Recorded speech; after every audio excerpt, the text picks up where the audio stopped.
Software development is not just about programming in a language. There's a lot of business processes, there are a lot of design techniques that you do. It's one thing to say, okay, I'm going to learn a language by reading a dictionary, learning the vocabulary words, learning a little bit of grammar.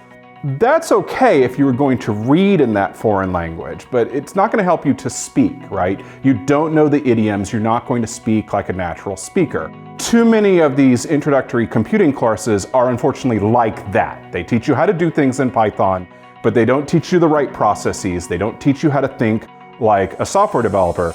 At Cornell, we do that from the beginning.